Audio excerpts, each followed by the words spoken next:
Ashwin Sweets and Snacks Christmas Collection 2025. Order now. All India delivery available.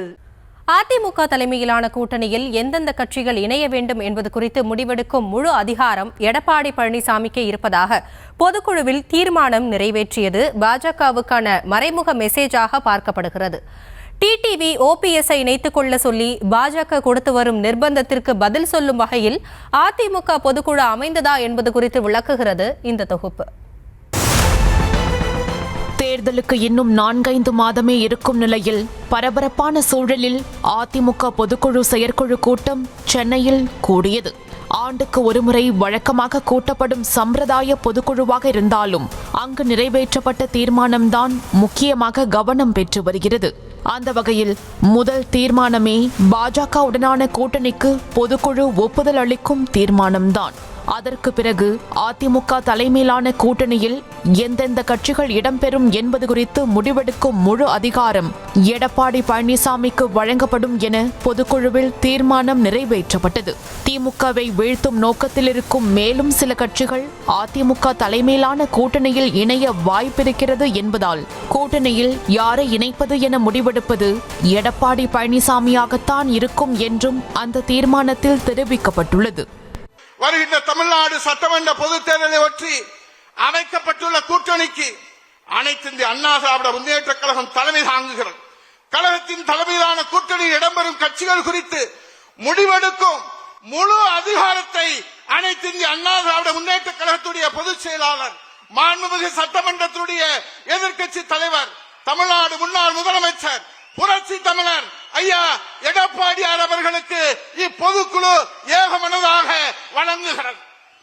இந்த தீர்மானம் பாஜகவுக்கான மறைமுக செய்தியாக பார்க்கப்படுகிறது. அதிமுகவில் இருந்து பிரிந்து சென்றவர்களை மீண்டும் இணைத்துக் கொள்ள வேண்டும் என பாஜக தொடர்ந்து நிர்பந்தித்து வருகிறது. ஆனால் பாஜகவின் நிர்பந்தத்தை மீறி ஓபிஎஸ், டிடிவி, சசிகலா ஆகியோரை கட்சியில் இணைக்க முடியாது என எடப்பாடி பழனிசாமி திட்டவட்டமாக இருந்து வரும் நிலையில் என்ன செய்வது என தெரியாமல் பாஜகவும் சைலண்ட் மோடில் இருந்து வருகிறது. இந்த நிலையில்தான் தேர்தலை காரணம் காட்டி ஓபிஎஸ், டிடிவி, சசிகலா ஆகியோரை இணைத்துக் கொள்ள பாஜக வற்புறுத்தினாலும் எடப்பாடி பழனிசாமி எடுக்கும் முடிவுதான் இறுதியானது என்பதை உறுதிப்படுத்தும் வகையில் தீர்மானம் நிறைவேற்றப்பட்டுள்ளது.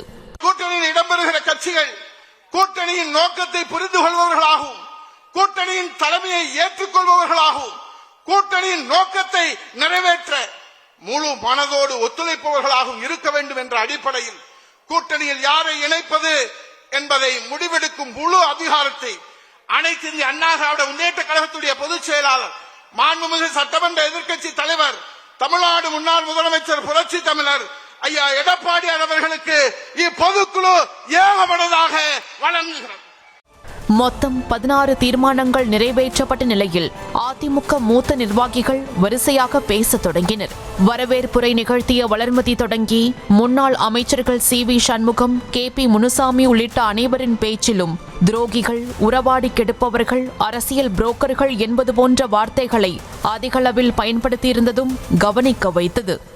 அறிவியல் குளித்தாலும் அழுக்கு போகாத மனிதர்கள், வரலாற்றின் குப்பை தொட்டிகள், நிழல் தந்த இந்த மரத்தின் மீதே எச்சமிட்டு போகிற தராதரம் தெரியாத தாந்தோன்றி பறவைகள்.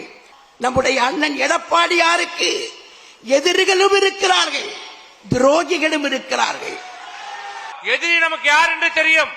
திமுக, கருணாநிதி, ஸ்டாலின் நம்முடைய எதிரி.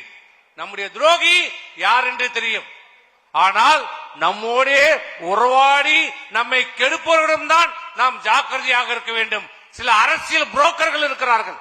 இன்று நம்மை எதிர்க்கின்ற துரோகிகள் வருகின்ற 2026 தேர்தலுக்கு பின்பு அவர்கள் காணாமல் போவார்கள். அப்படி காணாமல் போவதற்கு நாம் கடுமையாக உழைக்க வேண்டும். அதாவது அதிமுகவில் இருந்து வெளியேறியவர்கள் மற்றும் எடப்பாடி பழனிசாமிக்கு எதிராக இருப்பவர்களை குற்றம் சாட்டும் வகையில் முன்னாள் அமைச்சர்கள் பேசியது கூட பாஜகவுக்கான செய்திதான் என்கிறார்கள்.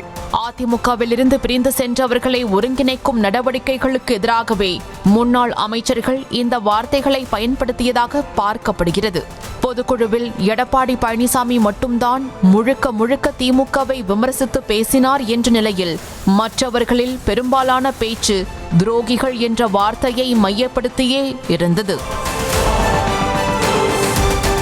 அதேபோல அதிமுக தலைமையில் மெகா கூட்டணி அமையும் என எடப்பாடி பழனிசாமி அடிக்கடி கூறி வரும் நிலையில் விரைவிலேயே மிகப்பெரிய மெகா கூட்டணியை அமைக்க இருப்பதாக அன்புமணியும் அதே வார்த்தையை பயன்படுத்தியிருந்தார். அந்த வகையில் விரைவிலேயே பாமகவும் அதிமுக தலைமையிலான கூட்டணியில் இணைய வாய்ப்பிருப்பதாக சொல்லப்பட்டு வருகிறது. இது தவிர்த்து திருப்பரங்குன்றம் விவகாரத்தில் நீதிமன்ற உத்தரவுக்கே சவால் விடுவதாக திமுக அரசுக்கு கண்டனம் தெரிவித்த அதிமுக எஸ்ஐஆருக்கு வரவேற்பு தெரிவித்தும் தீர்மானம் நிறைவேற்றியது. மற்ற விஷயங்களில் பாஜகவின் நிலைப்பாடும் அதிமுகவின் நிலைப்பாடும் ஒரே மாதிரியாக இருந்தாலும் உட்கட்சி விவகாரங்களில் பாஜகவின் தலையீடு பலிக்காது என்பதை உணர்த்தும் வகையில்தான் இருந்தது அதிமுகவின் வானகரம் பொதுக்குழு. அதிமுகவில் சேர்த்து வைக்க முடியவில்லை என்றாலும் தேசிய ஜனநாயக கூட்டணியிலாவது ஓபிஎஸ் டிடிவியை சேர்க்க வேண்டும் என பாஜக முனைப்பு காட்டி வரும் நிலையில் அந்த முயற்சிக்கும் அதிமுக பொதுக்குழு செக் வைத்திருப்பதாக பார்க்கப்படுகிறது. Ashwin Sweets and Snacks Christmas Collection 2025. Order now. All India delivery available.